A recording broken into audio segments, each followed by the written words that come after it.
I would now like to invite Dr. Nagesh Kumar to give the keynote address on the Indian economy, imperatives and opportunities for a manufacturing-driven future.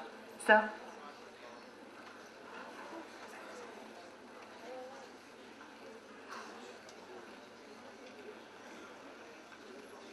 Good evening.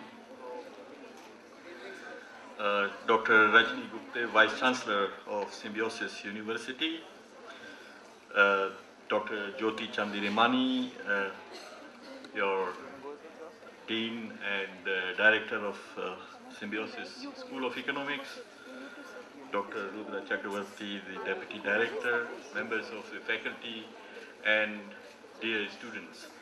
I am truly delighted to be here this evening with all of you and to see this thriving institution and to learn about what it has achieved in last few years. I was taken around the campus and my spontaneous response, which Jyoti ji will confirm, was that there is hope for India. Seeing that, I felt that if this can come up like this, there is hope for India and we can achieve a lot.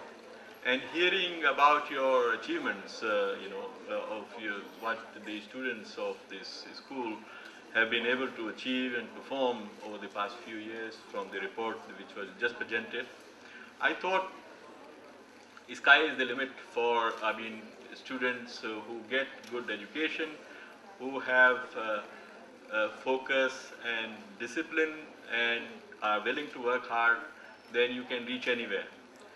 There is a very inspiring story which you all know, how Microsoft, one of the biggest companies in the world, if not the biggest in the world, has appointed an Indian as its CEO, and who studied at not the IITs but at Manipal Institute of Technology.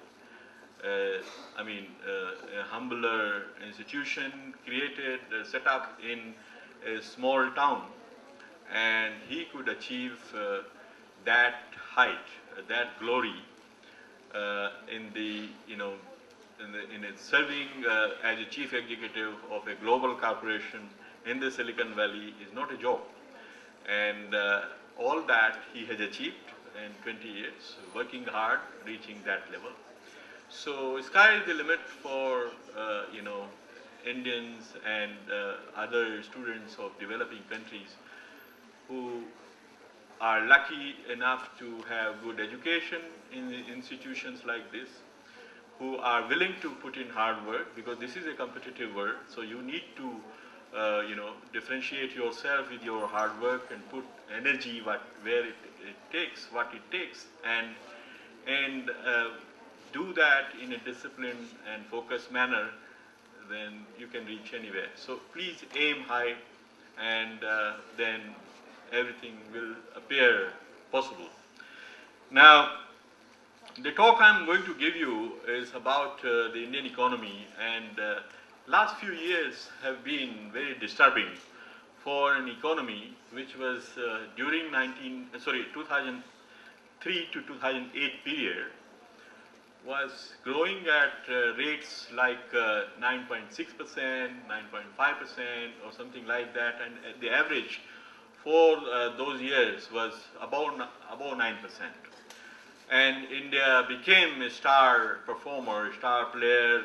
It was fated like a major emerging economy on the global horizon, which would be, along with its next door neighbor China, be the engine of global growth, not only of the region and all, engine of global growth. And then suddenly the global financial crisis struck in 2008 with the collapse of Lehman Brothers. And initial bout of or initial strike of that crisis, India was able to absorb. So there was a resilience which was being talked about. But then the second phase of the crisis, as the world economy went into the second phase, India was found to be in a a very difficult situation in the sense that the growth rates have come down, and along with the growth rate going down, there were other structural problems surfacing. For instance, the balance of payment problems. We thought we had overcome that. It surfaced, and last year, particularly, you observed how Indian rupee was wobbly and was, going down, depreciating, which means there was some problem somewhere. And current account deficit ballooned to unprecedented levels. And then a sort of something of a threat or challenge which has been becoming more and more acute and visible is about the job creation for bulging youth. You heard about the demographic dividend that some of the economies in this sub-region, South Asian sub-region, and India is in that bracket, are going to benefit from or observing. Over the next 25 years, the working age population in India would be growing faster, and that means a lot of young people will be joining the workforce. So finding jobs for them, that is becoming another major challenge. So along with slowdown of the growth rate, return of the balance of payment crisis or concerns, and the job creation challenge, becoming increasingly a serious challenge. So these are the triple threats or triple challenges or three challenges that I see on the horizon, which need to be addressed. And how do you address them? What are the options for a country like India? And then what kind of strategic interventions you can use to exploit those opportunities or options or imperatives? And what are the lessons from other countries in East Asia, for instance? Dr. Rajni Gupta talked about how China has gone into manufacturing direction, So how did they do it? So what are the lessons from them or their experiences to learn from? So that's what I thought I will share with you in a very straightforward manner. I don't know if these figures are visible, but anyway, I hope this presentation can be circulated. So this is about the first challenge of slowdown of economic growth rate. This is very obvious, and you are familiar with it, how Indian economy is currently growing at about 5%, which is nearly half of what it had become used to growing at, the 9% plus kind of rates. So this is a big climb down for Indian economy as it had become a star performer and an emerging economy which would one day be becoming increasingly important engine of global growth, not its own growth. Of course, its own growth was very high, but it was to emerge along with China as an engine which would pull the world economy with it. And now with that 5%, of course, is not enough for the kind of challenges an economy like India faces in terms of poverty reduction, job creation, and all that. And if you begin to look at what factors explain this climb down of the growth rate, what would strike you is that there are a number of factors, of course, including the flattening of growth rate of services, which had become a major engine or driver of Indian growth. But what is, if you look at the sectoral growth rates, you would find it that essentially this slowdown is slowdown of industrial growth or manufacturing sector growth particularly. And you see in the figure, the dark line, the is basically industrial growth rate, how it used to be, in the range of around 12% per year before the crisis, and it has come down to virtually nothing, flattened. And in some months, because industrial growth rate is now observed every month, in some months actually industrial sector was contracting. Not only that it was not growing, it was contracting. So, so this is the slowdown is basically industrial slowdown. Industrial activity has come to a grinding halt, and that is why the Indian economy is growing at a much lower growth rate. And this deceleration of the growth rate started in 2007, and since then it has been actually coming down. So it was even before the financial crisis, global financial crisis struck, that it started to, come down, this industrial growth. And of course, number of things have precipitated this, and one of them was this monetary tightening, the tightening of monetary policy through raising interest rates, because there have been inflationary pressures, and the Reserve Bank of India tried to control them by tightening the, the monetary policy. So that hasn't helped, and infrastructure and industrial projects were held up because of different problems, including land acquisition related issues. But I would argue that a very important factor, besides all these are all relevant, very important, but I would argue that erosion of competitiveness because of appreciation of currency and all that, I will come to that in a minute. That was a major factor which led to hollowing out of manufacturing prematurely. So, so that is where things have gone bad, and I'll come to that in a minute.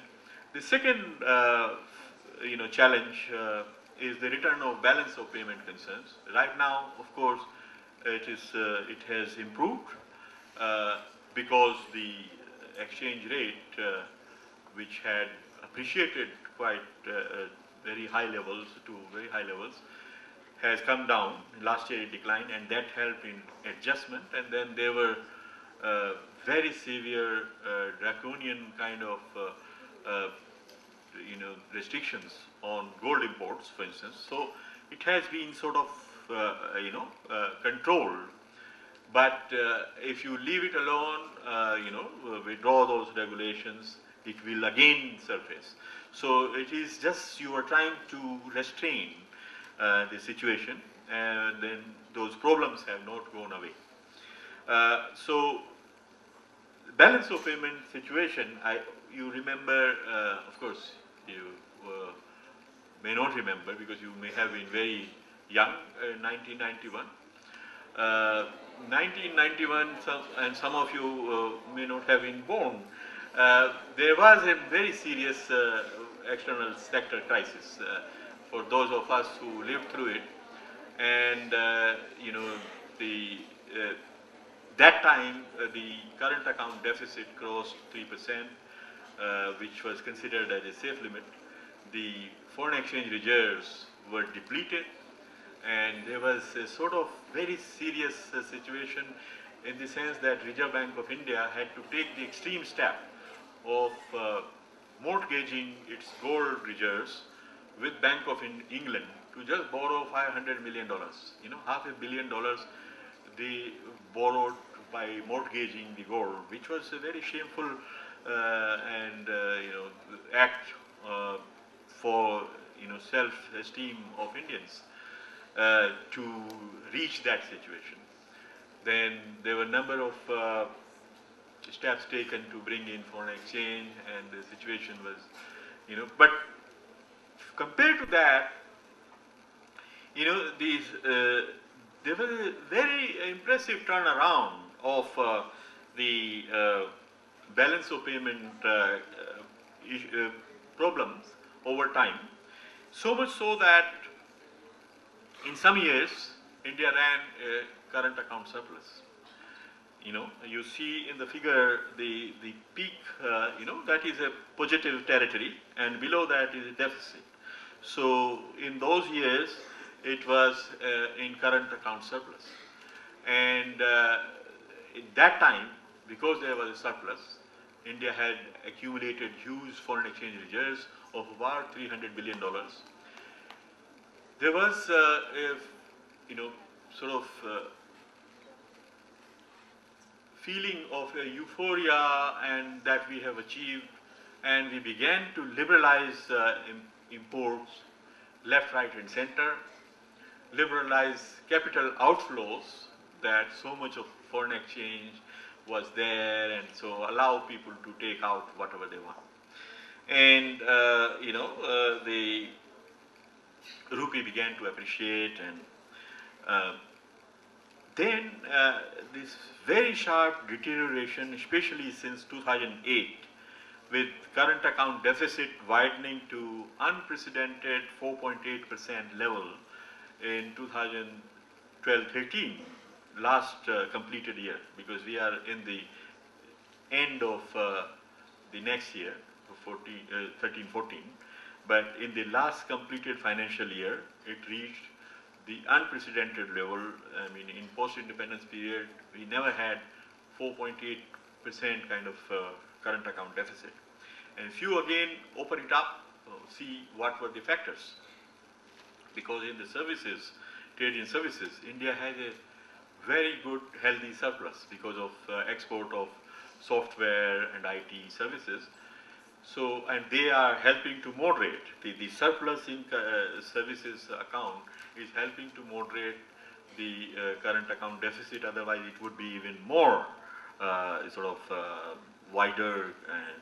So, if you begin to unpack it, that what are the components of current account deficit, you will find that it's largely trade deficit, merchandise trade deficit, of the order of $200 billion, $195 billion, close to $200 billion, in the sense that India imported in the past year $500 billion of goods and exported only $300 billion of goods. So there was a trade deficit of $200 billion, which is,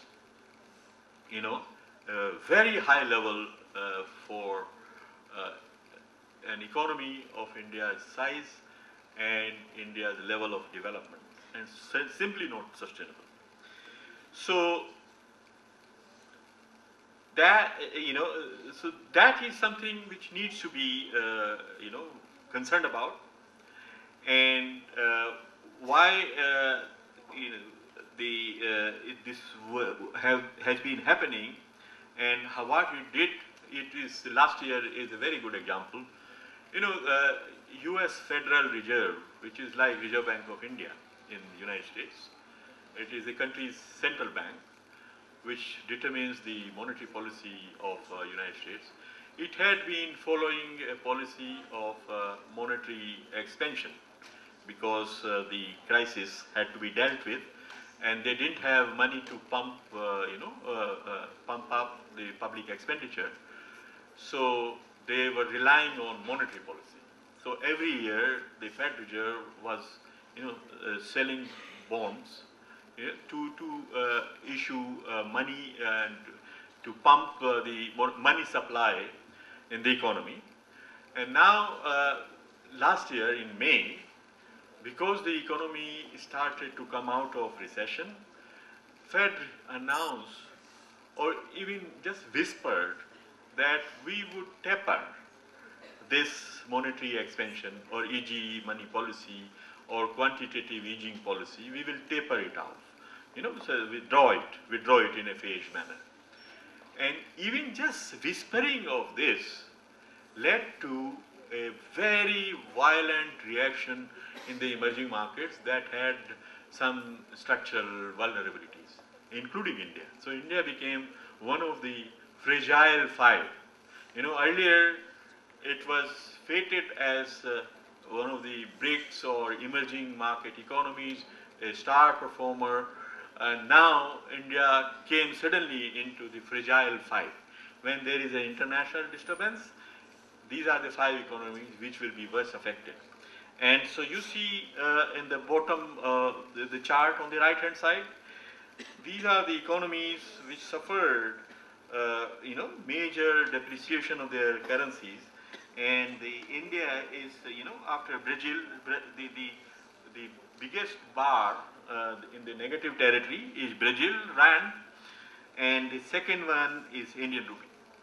So very serious 13% kind of depreciation of exchange rate in between say May to September. And that showed the concern, and that sort of created a major concern in the policy circles. What is going to happen? How will we manage and all that? So why was this trade deficit going up and widening the way it has gone up, to $200 billion, which is simply not sustainable, which is a very high proportion of the GDP. If you read newspapers, you're told that rising imports of gold and crude oil are to be blamed. Of course, India has to import crude oil because, we are very heavily dependent upon imported, sources of hydrocarbons because your own reserves are not adequate for the consumption of a rising economy with 1.2 billion people.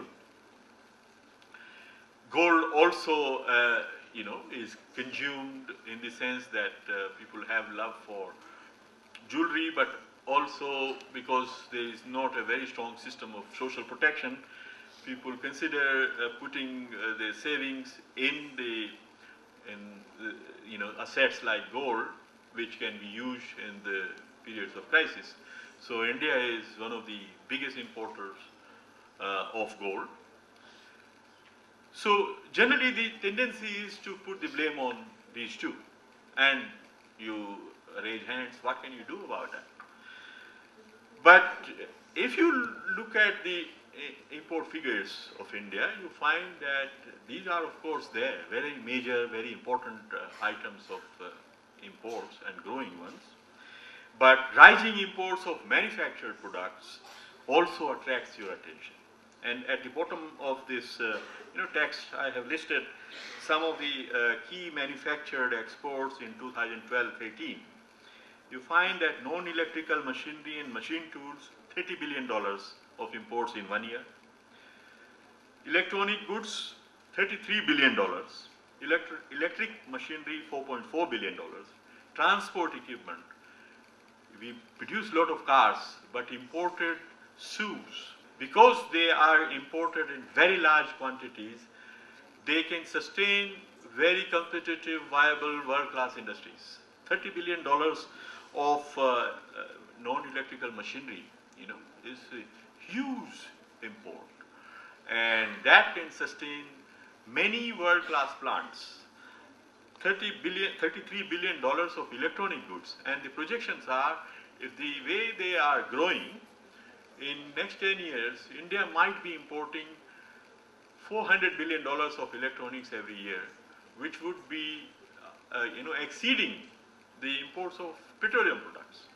So, are we prepared to depend on every calculator, every computer, every iPad, every mobile phone for imports in such a large country? So, this is a major area to be looked at, and that is the major source of growing trade deficit. And what are the factors for that? Of course, trade liberalization, as I was saying earlier, this few years of current account surplus led the policymakers to believe that we have arrived and we can open up our economy. So there was an accelerated liberalization of trade, prematurely to some extent, because you need to see what were the sources of your competitiveness, what were the sources of your current account surplus. And the current account surplus was primarily because of trade in services, not because of trade in goods. And so prematurely we started to liberalize.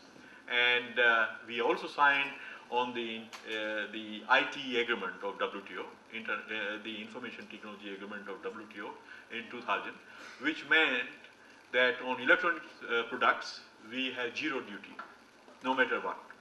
So that was, all the licensing or quantitative restrictions were gone by or phased out by 2000. All the performance requirements were phased out by 2000. And on top of that, this exchange rate appreciation, very serious type of exchange rate appreciation, when rupee 5-6 years ago, you remember, went up to 38 rupees to a dollar. So with such a high or expensive currency, your own manufacturing became uncompetitive. So what happened in that process? That established manufacturers of very simple goods even, they stopped their own manufacturing plants, and because it became much more competitive to import goods produced outside and import them, put your label, or get them imported with your label printed on and sell them. So they turned from manufacturers to just traders. And you buy, actually, I myself experienced this. There was a toaster which we had bought some 20 years ago, made in India. It broke down and we thought of replacing that. So we went to a supermarket and there were many brands, all local brands were there, Usha or Philips or whichever you had known. And as an economist, I always check whatever I am buying, where is it made, And to my horror, each one of these, local brands was made in China. So at the bottom of the package, you see made in China, imported in this month, because there is a labeling requirement. Every single imported product, there has to be a label, somewhere saying who imported it, from where, and which month. So every single toaster, which is a very simple appliance, and not only you, but your forefathers, grandfathers would have used an indigenous, toaster. But today you can't buy a locally made toaster. So this is the one anecdote which explains what has happened. That all these people, Bajaj or Usha, or they had been making these small appliances, but now they find it much more cheaper to get them made in China or wherever, import them and sell under their brand names, because their brand names have established reputation and they are sold on that basis. So this is a process which happened in Japan. When yen, with the success of Japan, yen appreciated after the Plaza Accord of 1985, and it appreciated in a very dramatic manner, from 360 yen to a dollar to about 100 yen to a dollar. And that eroded their competitiveness in many things. So they decided that we will only focus on certain things where we still remain competitive and phase out all others. So Japanese industry started to segregate the production chain, keeping and retaining the technology intensive functions in Japan, and phase out the labor intensive and resource intensive parts of the product to countries like countries like Hong Kong to other NICs or newly industrializing economies like Taiwan, then Singapore, then Thailand, and finally landed in China. And this is a phenomenon which was described as flying geese, model of shifting production of low value labor intensive goods and import them back. And this process of Japanese industry, shifting some parts of the production chain to other countries and importing them back as a hollowing out of Japanese industry. And so this process in Japan, it began to happen when they accumulated huge trade surpluses, and they became extremely successful industrialized country with very high levels of per capita income. So they could absorb this hollowing out. In India, it began to happen in at a time when it was still about $1,000 per capita income, and with millions of people seeking jobs and not having jobs. So it's a very premature kind of hollowing out, and of course it led to consequences that you saw in the past year.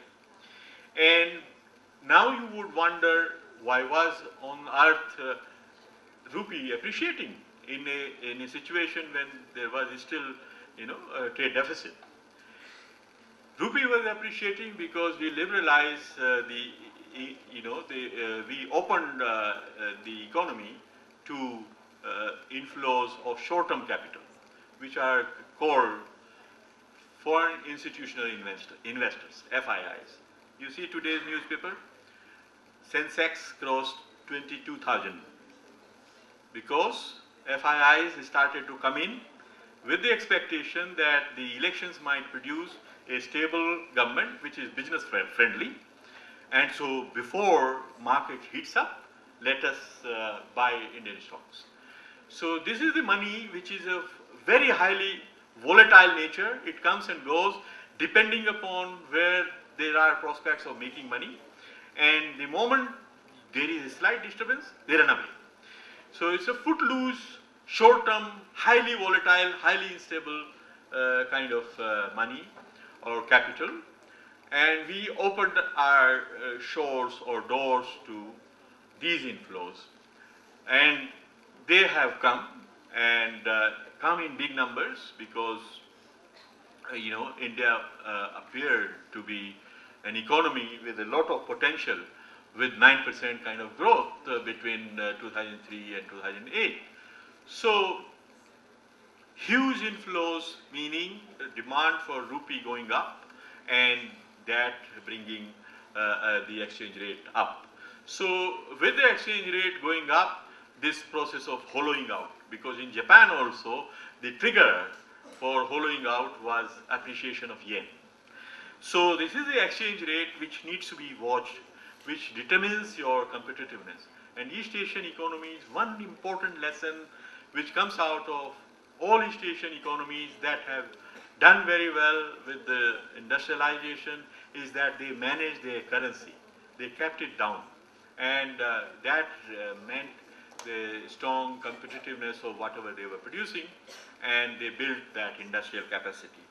So in India, unfortunately, because we were not very cautious about handling these FIIs, we were not restraining them, and we were not restraining the exchange rate to appreciate prematurely.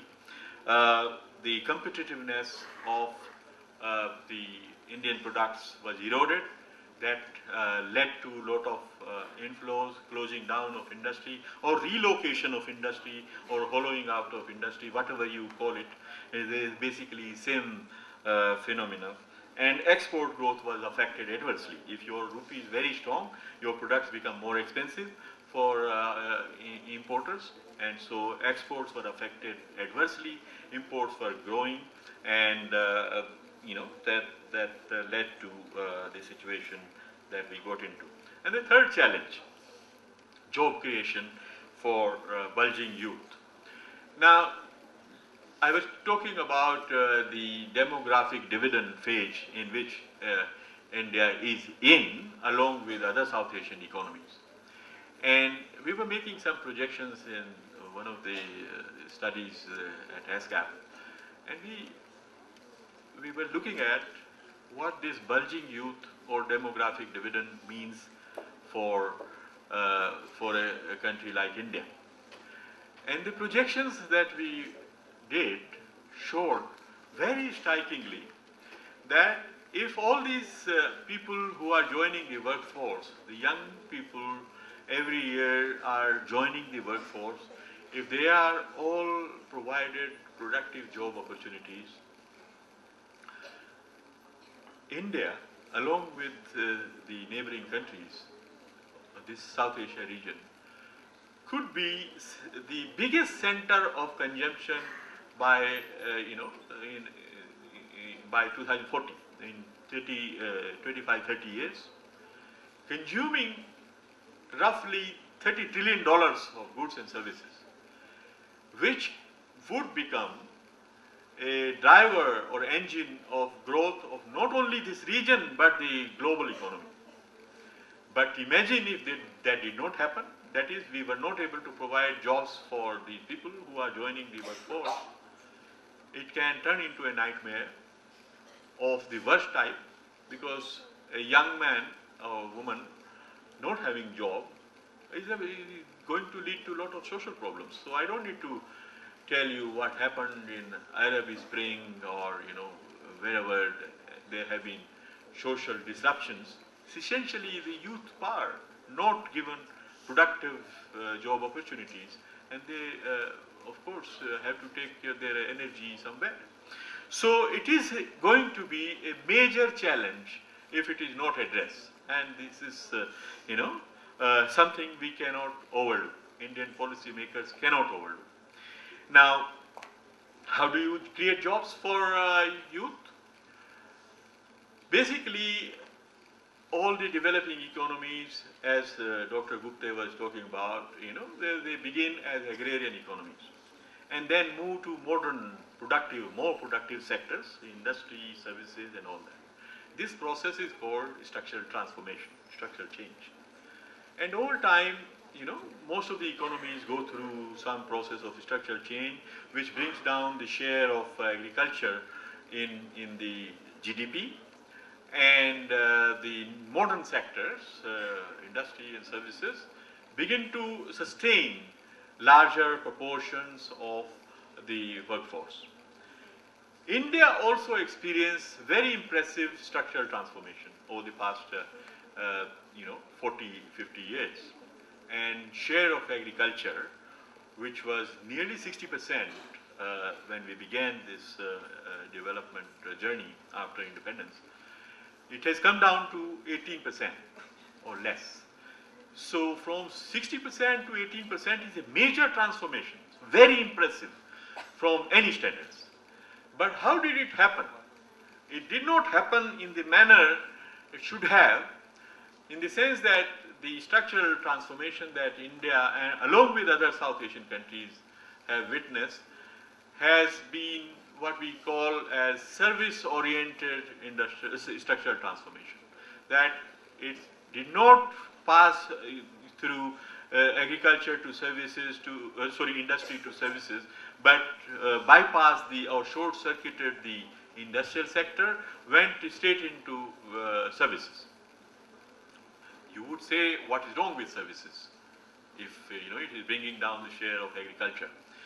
And it became a driver of growth, engine of growth. Services sector was driving the growth of Indian economy. It had become a major driver, and then in the years when Indian economy was growing at 8-9%, largely services, very sharp, very impressive, very robust growth of services. So services were giving India growth, but they were not able to absorb the people and absorb them to move from agriculture and rural economies into productive job opportunities. So today, you find yourself in a situation that agriculture sector contributes only 18% of India's GDP, but it still sustains more than 55% of India's workforce. And if you divide the 18% of GDP by 55% of population, obviously they will all be very poor. And that is the reason why, there are 600 million people in poverty, whichever way you measure or compute. So very high proportion of people are in poverty, and services sector, which accounts for 57% of GDP, absorbs only 26% of the workforce. So this mismatch between the share of GDP and the structure of employment is the very distorted, very difficult and challenging or mismatch that has to be addressed. So, and if you look around, the share of manufacturing at 14% is very low among the major economies in this whole region. In East Asia, you will find it at higher than 30% in most of the economies.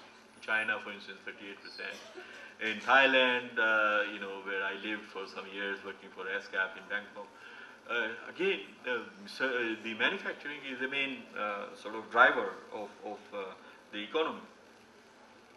So, coming to the policy options, and I will then elaborate how you can exploit this potential. So, the development of manufacturing sector presents new opportunities for addressing the triple challenges in view of the backward and forward linkages and its job creating potential.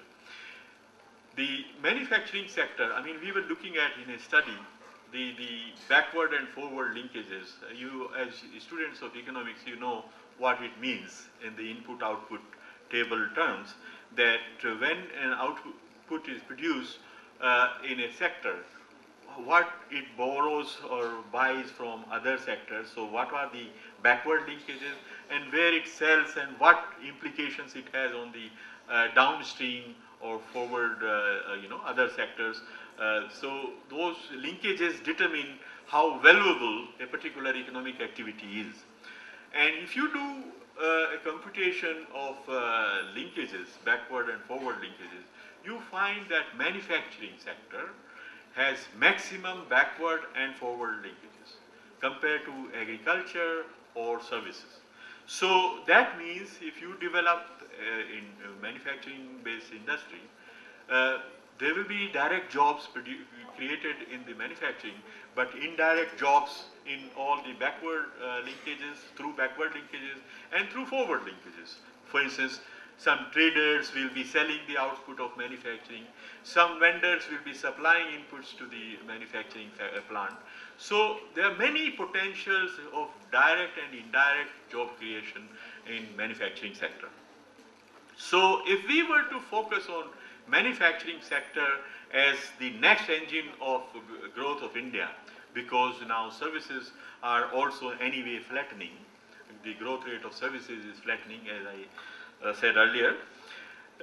The manufacturing expansion can also take care of productive job creation, which is the need of the hour in view of this bulging youth, and it can address the current account deficit by substituting huge imports of manufactured goods, which I was earlier talking about.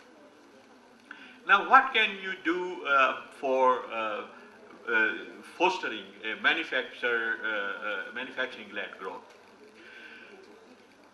As you would have again studied in the textbooks, there are two routes of developing manufacturing: export-oriented industrialization or import-substituting industrialization. Either you produce for export or you substitute what you are importing. Now, East Asian economies have gone for export-oriented production, China for instance, or Thailand, or Taiwan, or Hong Kong, or each one of them, they looked at the world market. And India, up to 1990 especially, was focusing on import substituting industrialization. In fact, some of India's early development or 5-year plans were very heavily focused on import substitution. And of course, there were a lot of criticisms of very heavy emphasis on such a heavy focus on import substitution, because it led to some distortions. So, in the current context, which route should we take? Export-oriented industrialization or import substitution? Now, if you look at the global scenario, you will find that things have changed in last 5 years very dramatically, ever since the global financial crisis started. One is that it is very clear that business as usual that prevailed before 2008, before the collapse of Lehman Brothers, it's not going to be there anymore. What was that business as usual?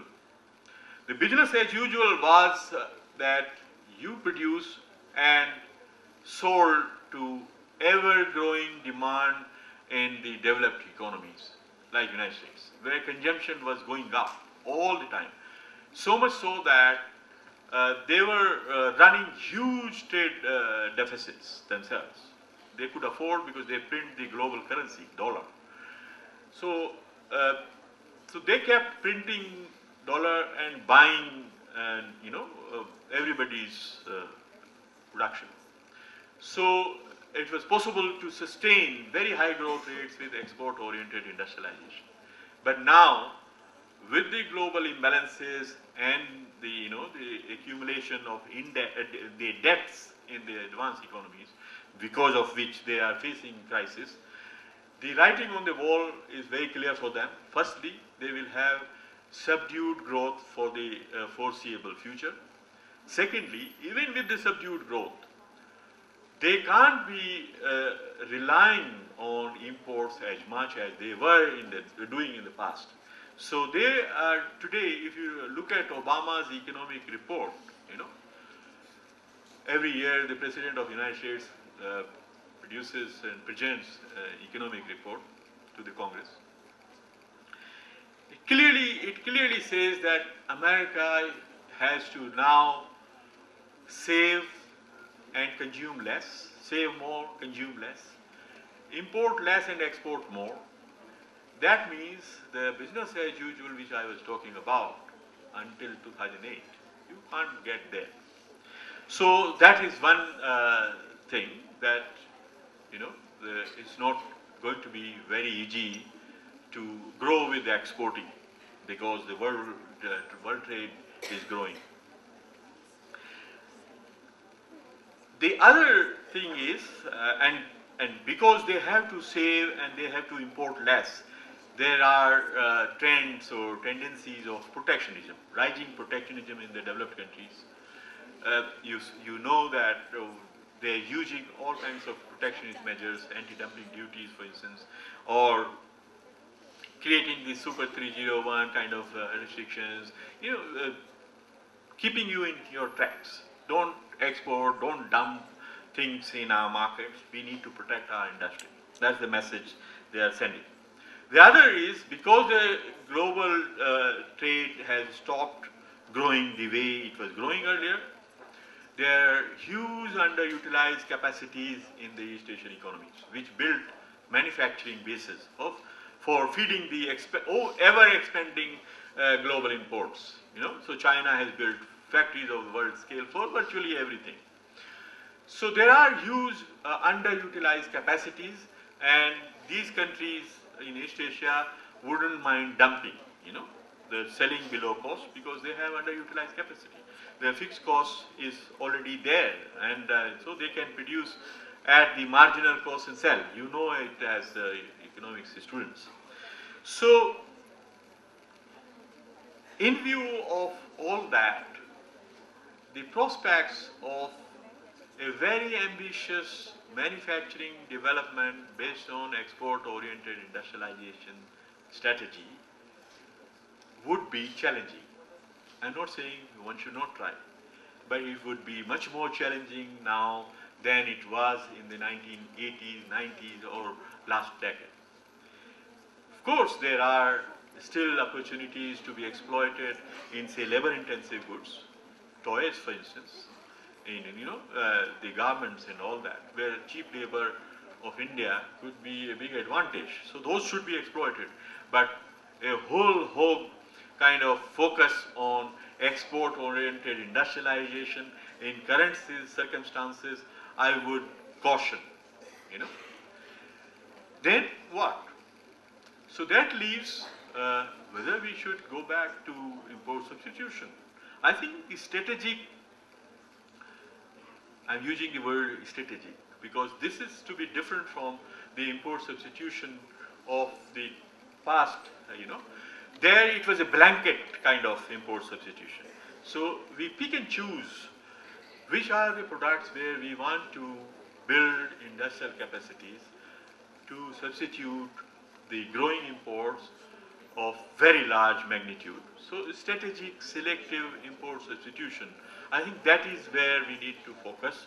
And the large and growing market, which is demonstrated by huge imports of certain categories of goods, is that, these are the sectors where to focus on. And rather than the blanket import substitution of the past. Now, what are the lessons from East Asian economies in fostering manufacturing-led development? There are many things which East Asian economies were doing when they were growing. And incidentally, it is not East Asian economies alone. Any industrial power today or in the past, whether it was United States, it was Germany or whichever, or England, when they were building the industrial capacities, every single nation used heavy, public intervention in different forms, whether it was infant industry protection, whether subsidization and providing incentives to manufacturing, subsidized credit, protected markets, and government procurements, the performance requirements on foreign investors. So all those things were used in every single country's development experience. You ask me which country did it when, and I'll tell you. So the history is very rich in lessons for developing industry.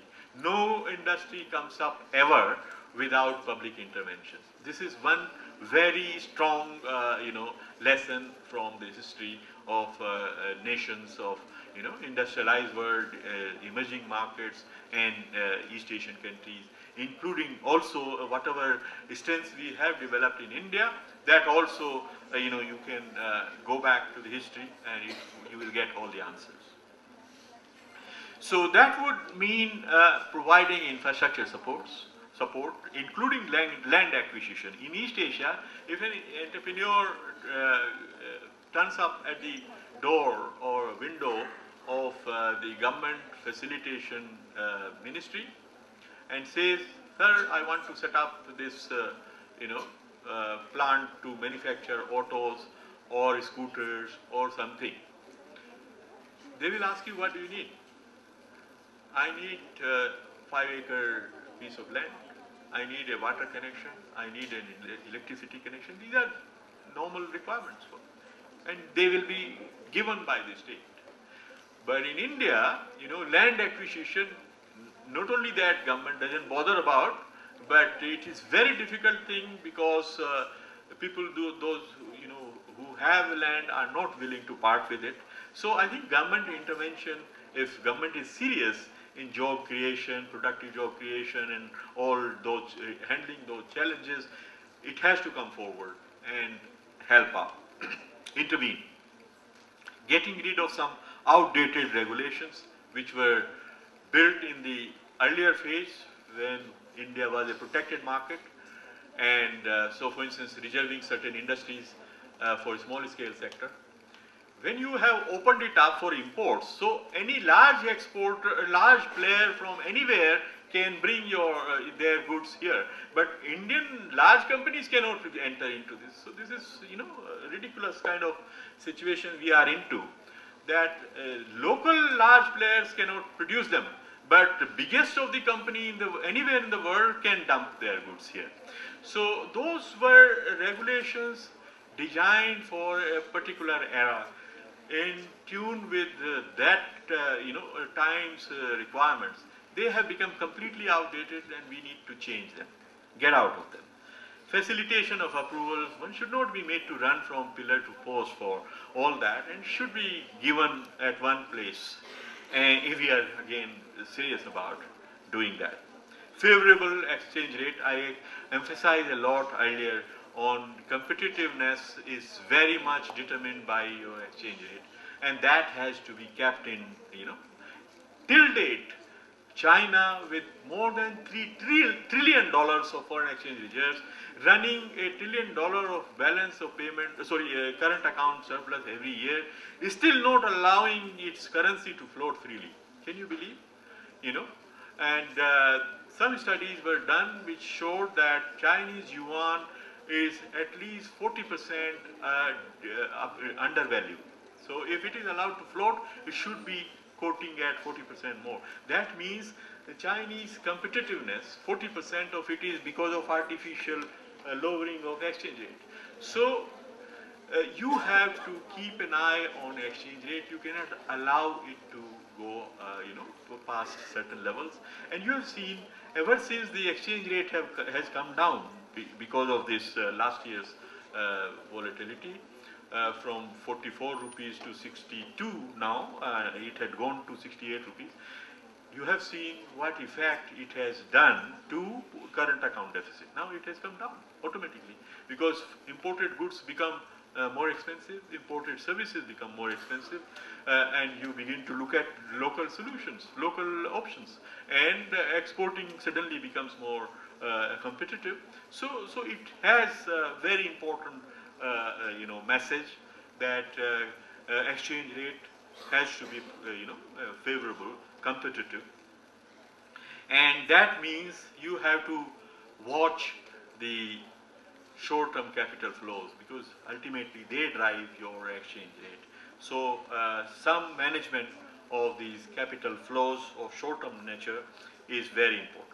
Some infant industry protection. There is a large literature in trade theory, which I am sure you are teaching, on infant industry protection. And there is nothing wrong in trying and using that for a limited period. So when you have provided a cushion protection to the infant, and the infant is beginning to come out, phase it out. So that is how most of the countries have trained their industry to become competitive. Those have to be used. And at times when tariffs are not possible, non-tariff barriers are used. I give you the example of Japan. When they were building the industrial capacities, they wanted to protect their industry from competition from Europe or United States. What did they do? They changed all the standards. Everywhere in the world you will travel, you will have electricity, AC 110 or 220. India has 220. America has 110.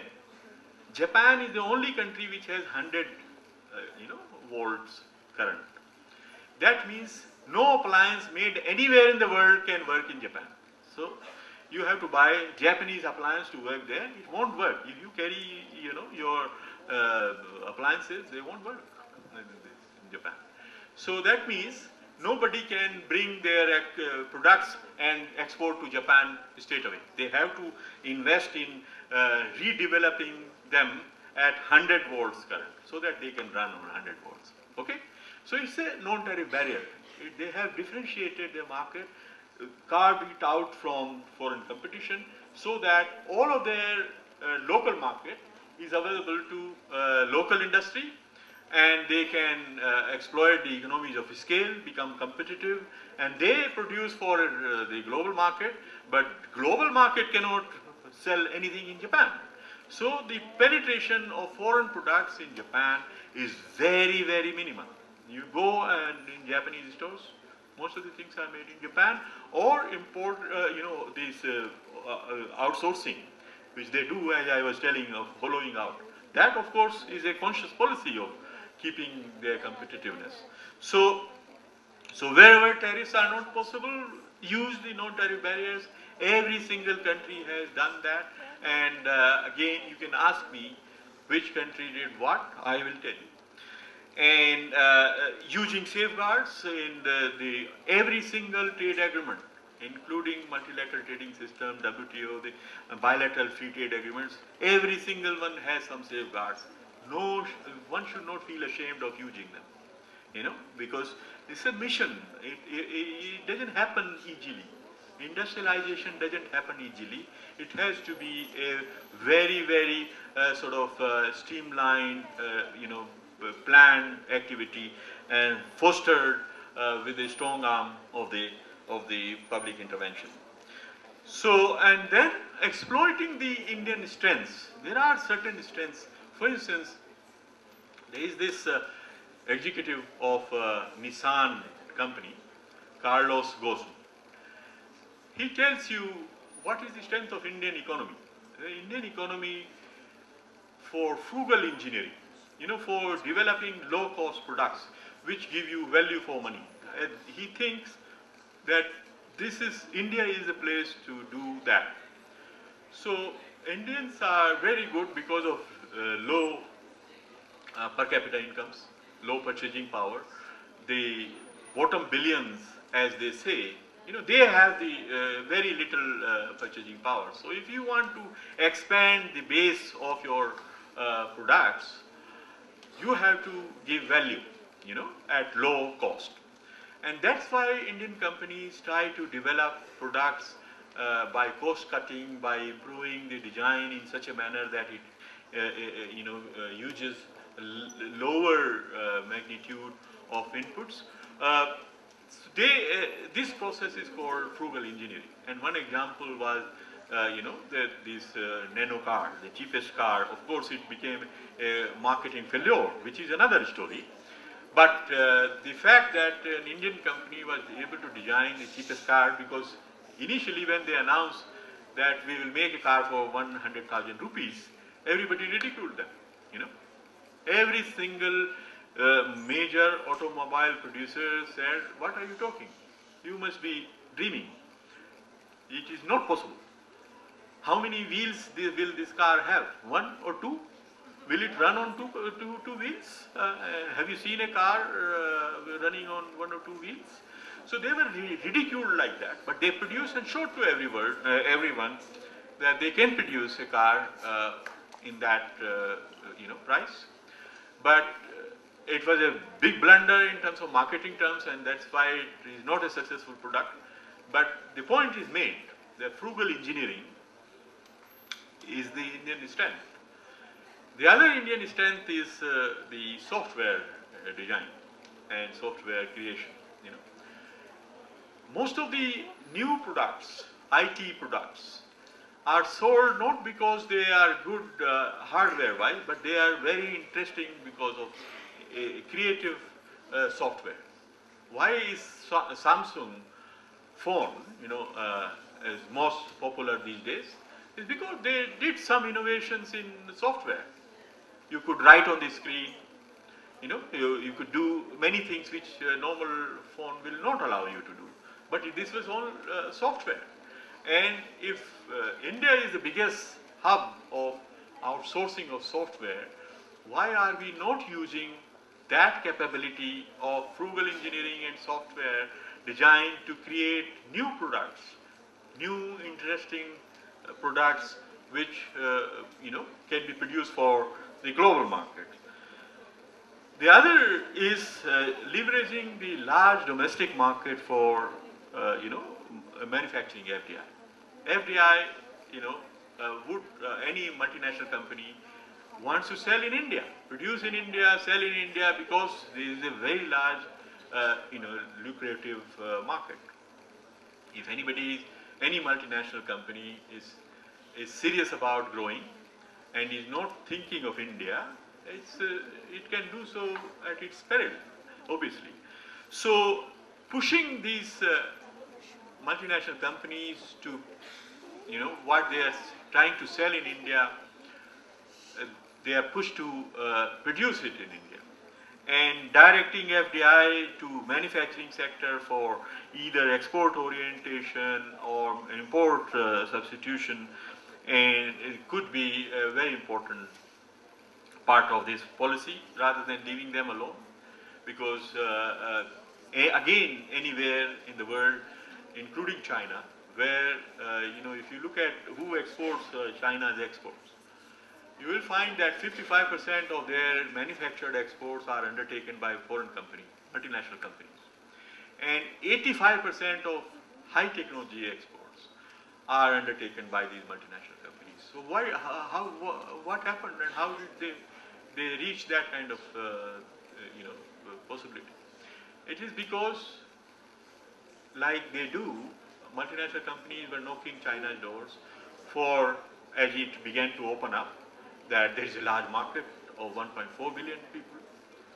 So they negotiated, sit across the table. Okay, you want to sell your goods in India, in China? Okay, we will let you do that. Why did you export 50% of your output? This was very tempting market to be in, and so they accepted all the conditions. India should be doing the same thing. So leaving multinational companies alone, is not pushing them into serious manufacturing. And in doing that, two things I would say. One is also proactive targeting. Proactive targeting is that rather than waiting for multinational company, and that I have liberalized, I have made all these framework very friendly for investors, and they will come and this is one approach. This is passive approach. It could be an active approach, that we want certain industries to be developed. We ask a consultant to prepare a project report, develop a proposal, and entice a multinational company. And in some cases it has been done, and it has been done very successfully. For instance, when India in 1980s wanted to set up a small car plant, it was developed, and then 4 multinational companies were invited to bid for it, and Suzuki won that tender. And today, you know the history. So today, Suzuki is the biggest auto producer in the country. Not only that, Suzuki is the biggest producer in India.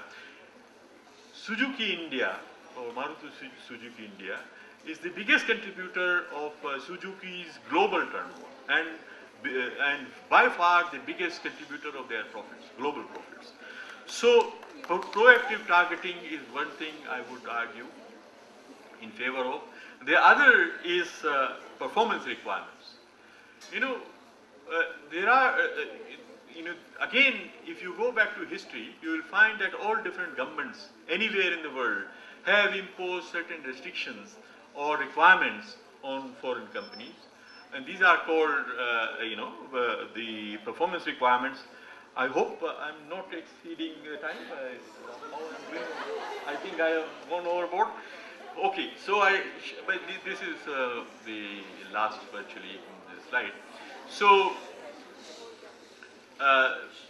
because you have been very patient, sort of listeners, so I began to become more elaborate. But anyway, just let me finish very quickly.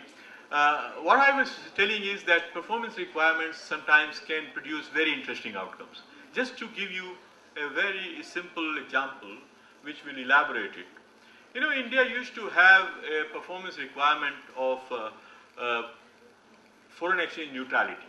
Foreign exchange neutrality means that when a foreign company consumes some foreign exchange for importing raw materials or components, or for giving dividends to its parent, it should earn as much foreign exchange so that the balance of payment impact on India is neutralized. This requirement was there till 2000 when India phased out all of such foreign exchange performance requirements. When the Ford Motor Car Company, which entered India in 1997, it entered in that period when there was this foreign exchange neutrality condition, so it had to accept that. And they probably did not bother too much at that time, but when they went to Udyog Bhavan, the Ministry of Industry, for some approvals, somebody reminded them, I hope you are aware of this condition imposed on you.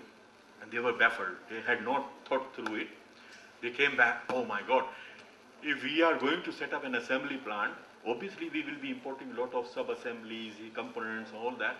So how would we earn that much foreign exchange? And if we were to earn that much foreign exchange, we should have thought about something. But nevertheless, since it was a requirement they had agreed to, they invited the executives of a subsidiary which does the components business for Ford, which is called Visteon. And in England, they have a major base for manufacturing. So they invited some executives from Visteon, UK, to visit India and see what can be exported from India so that they can neutralize their, foreign exchange consumption. And when these people came and they did the sample procurement from different plants around Chennai and, and they exported to UK plant to see how they are rated. And when these samples arrived in England, somebody I interviewed doing a study on these performance requirements, he said that we were astonished. We were astonished to see Indian components which were of very good quality and very competitive in price-wise. So then he said that our management decided, what are we doing? We are not looking at India as a base for sourcing components.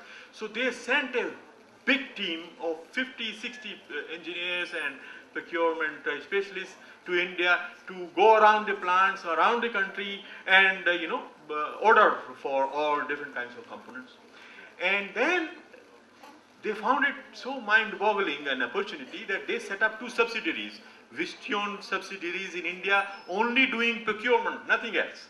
Just procurement, procurement, procurement. And the story is so remarkable that when Ford started doing that with two subsidiaries, Ford's arch rival globally is General Motors. General Motors became concerned that what is this gold mine that Ford has found in India that they have set up two subsidiaries. So they sent a reconnaissance mission and their Delphi Systems is their subsidiary doing components. They set up this similar kind of venture to procure from India. Then Volvo, Daimler-Benz, one after the other, all major auto players from anywhere in the world are doing component imports from India today.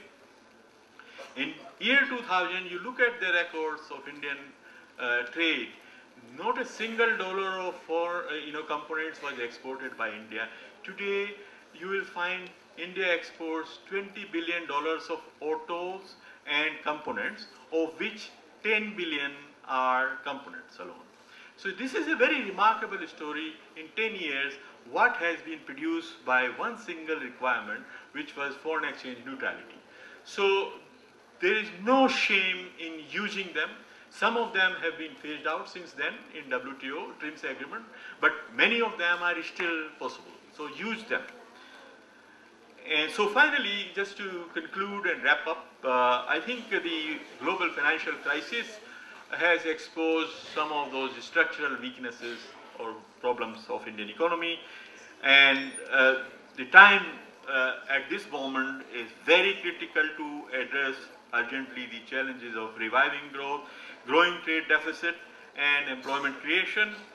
For that, leveraging large and growing domestic market to foster domestic manufacturing, to generate incomes, jobs, and save foreign exchange, learning from other countries in using strategic interventions and other facilitations for promoting industrialization, strategic import substitution, and using this strategic approach to harness the potential of manufacturing, leveraging domestic strengths also, and developing new efficient products for local and global markets.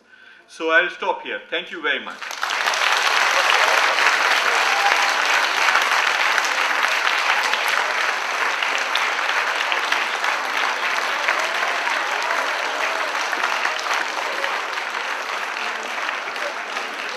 Thank you, sir, for giving us a more futuristic perspective and showing us the way forward for the Indian economy. I now request Pallavi ma'am to take over the proceedings of the much-awaited prize distribution.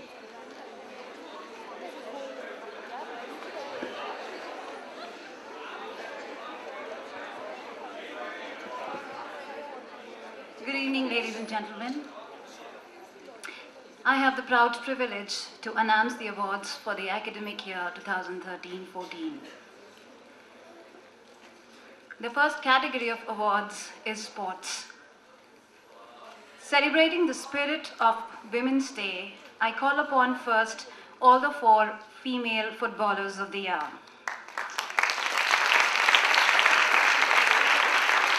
Could I request the dignitaries to do the favor, please? The first footballer of the year goes to Miss Radhika Oza. Miss Radhika Oza also gets an award for being active and taking initiatives in sports.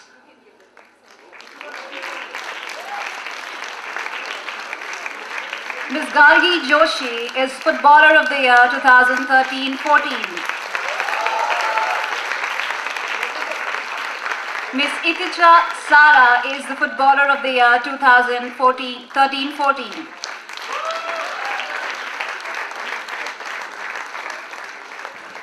Miss Mugdha Gupta is the Footballer of the Year 2013-14.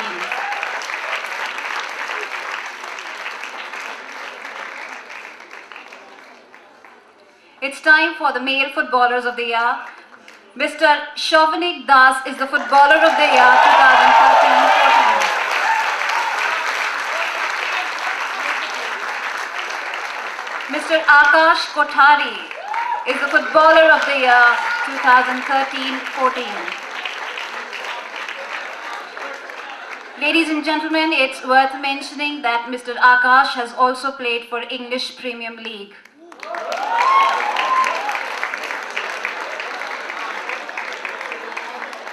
Mr. Kenneth Benedict is the Basketball Player of the Year 2013-14.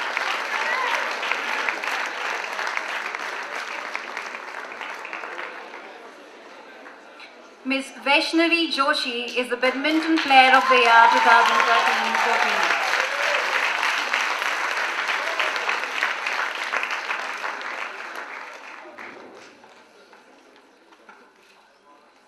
Mr. Nishay Sharma is the Squash Player of the Year 2013-14.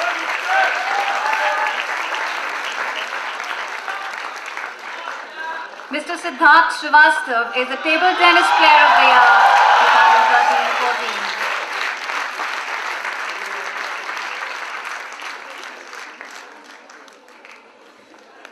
2013-14. Mr. Atreya Mukundan is the Cricketer of the Year 2013-14.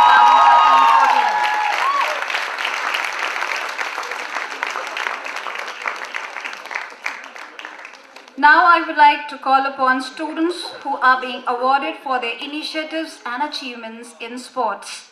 Mr. Vivan Kamath, BSc Part 3. Ms. Nisha Varnekar, BSc Second Year. Mr. Rahul Mathur, BSc Second Year.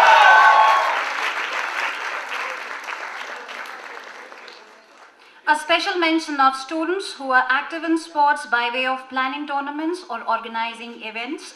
Animesh Kumar, Gargi Joshi, Iticha Sara, Nisha Varnekar for basketball, and Arnav Aluwalia, Akshay Hiraskar and Mihir Parsane for organizing other events.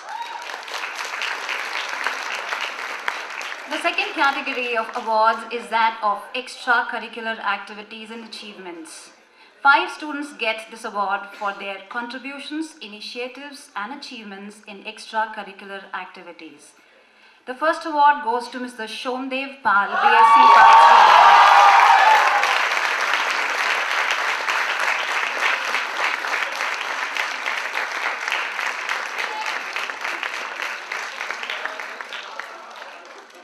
3. Ms. Swapna Joshi, BSc Part 3.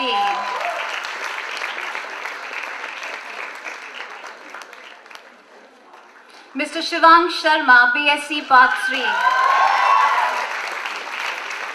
These students are being awarded for their contributions towards extracurricular activities at SSA. Mr. Nikhil Belpur, BSc Part 3.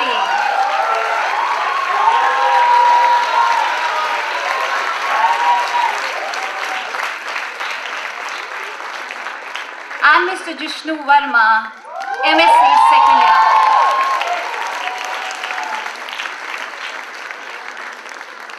Jishnu is absent. The next category of awards is a very special one. These awards are for the students who have exhibited some special quality or promise. Calling upon Ms. Shraddha Kochar of BSc Part 3. She is being awarded by the Writing Center of SSA for her eloquence and articulation. Ms. Shraddha Kochar. Ms. Zarina Sani of BSc Part 3 is being awarded by Quant Center of SSA for her quantitative aptitude.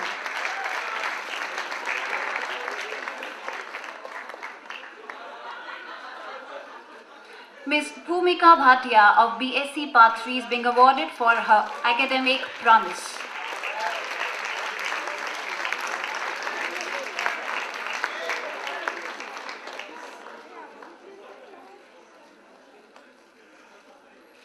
Ms. Charvi Mohan of MSc second year is being awarded for her academic promise.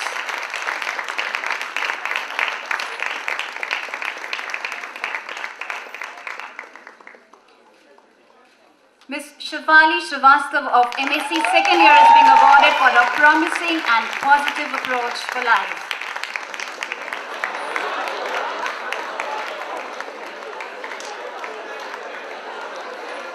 Mr. Shayandeep Chattopadhyay of MSc second year is being awarded for his initiatives in institution building.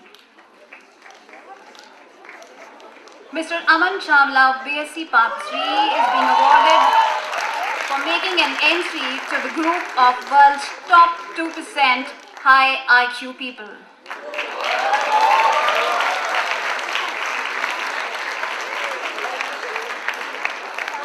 The next subcategory is all the more special. We appreciate and felicitate our young budding authors of SSA. Ms. Shreya Sethi of MSc Part 2nd is being awarded for her literary promise, which has been reflected in her book, I Wrote This. After this, Shreya has been saying, I wrote this for everything. Mr. Pulkit Ghai, BSc Part 3 is being awarded for his literary promise, which has been reflected in his book, The Dwelling Mind.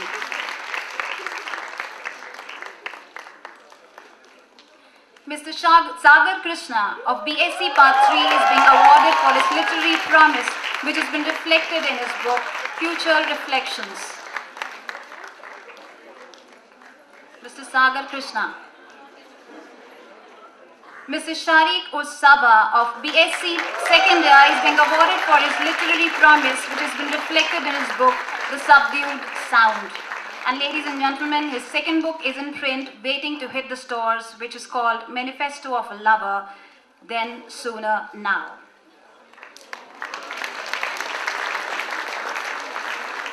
Now the next category of awards is the conventional academia. Ms. Paridhi Rati of BSc Part 1 is being awarded for her academia for 2013-14.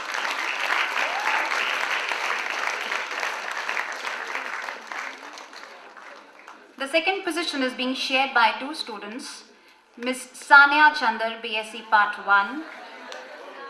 Sanaya Chandar, BSc Part 1, and Mr. Akhilesh Agrawal, BSc Part 2. Ms. Sanaya and Mr. Akhilesh. The third position goes to Ms. Malvika Gode of BSc Part 1.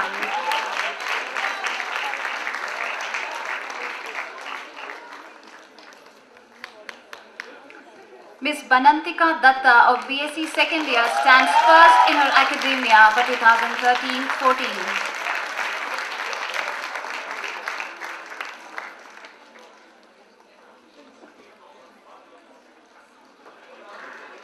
Ms. Arshia Rathi of BSc Part 2nd stands second in her academia for 2013-14.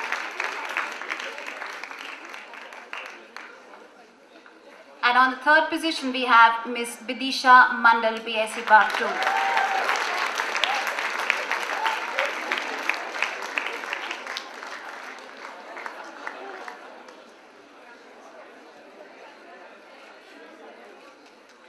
Ms. Prachi Arora of BSc Part 3 stands first in her academia for 2013-14.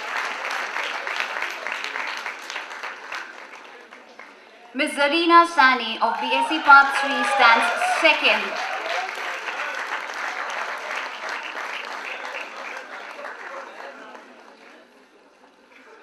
Part 1 stands second in her academia for 2013-14. On third position we have Mr. Omkar Rawat, MSc Part 1.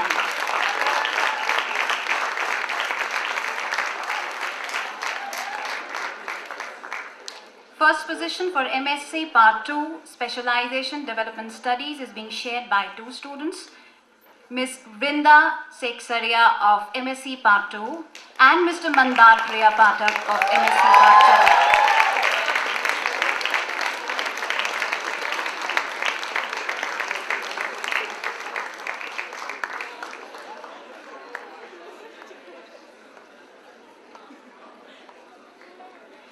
Ms. Richa Sekhani of MSc second year with specialization in international trade stands first in her academia for 2013-14. Ms. Shriya Sethi of MSc Part 2, IT stands second.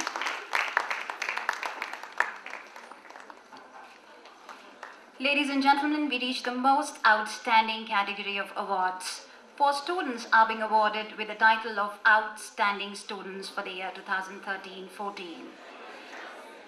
We have Ms. Prachi Arora, BSc Part 3's Outstanding Student of the Year 2013-14. A big hand of applause.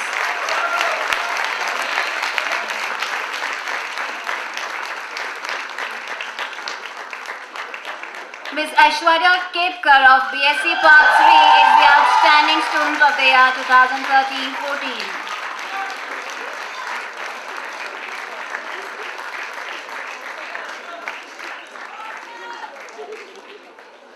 Ms. Vrinda Seksaria of MSc Part 2 is the Outstanding Student of the Year 2013-14 MSc.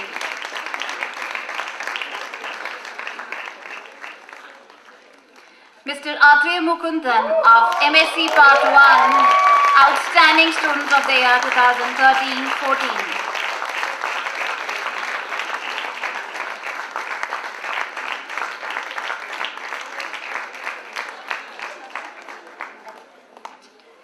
A special thanks to all the students who contributed immensely towards making the 26th Jan 2014 Republic Day program a great success. And a special thanks to all our student council members.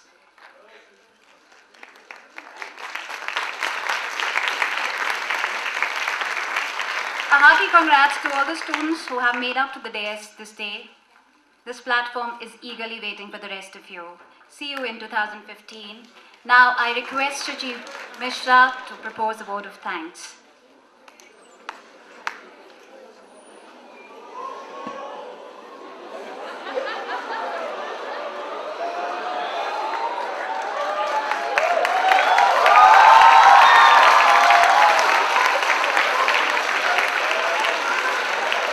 Honorable Chief Guest, Dr. Nagesh Kumar, Vice Chancellor, Dr. Rajni Gupte, distinguished guests, faculty, staff and students, it is my privilege to propose a vote of thanks on this occasion. On behalf of Symbiosis School of Economics, I extend a hearty thanks to all the distinguished guests for gracing the occasion and to each and everyone who has contributed for the successful completion of one more academic year at Symbiosis School of Economics, adding another feather to its cap.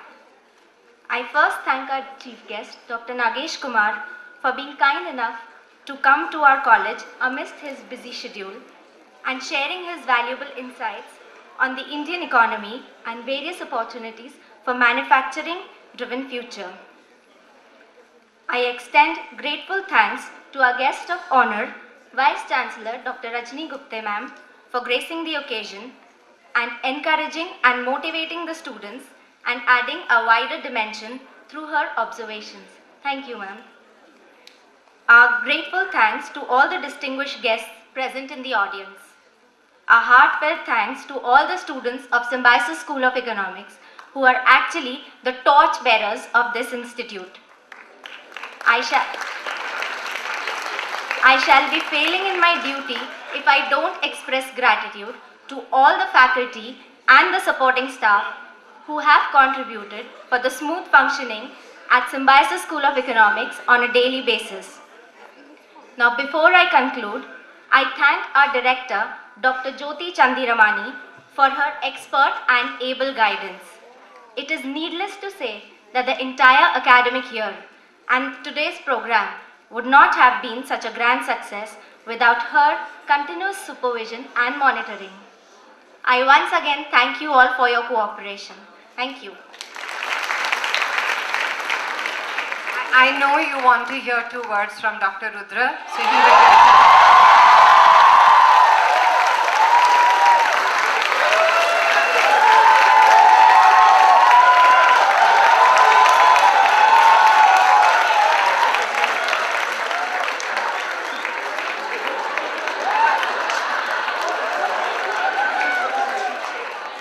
Happy exams.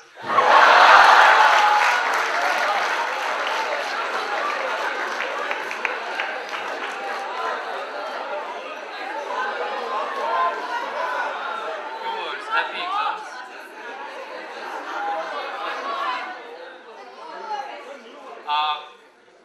Enjoy Sunday.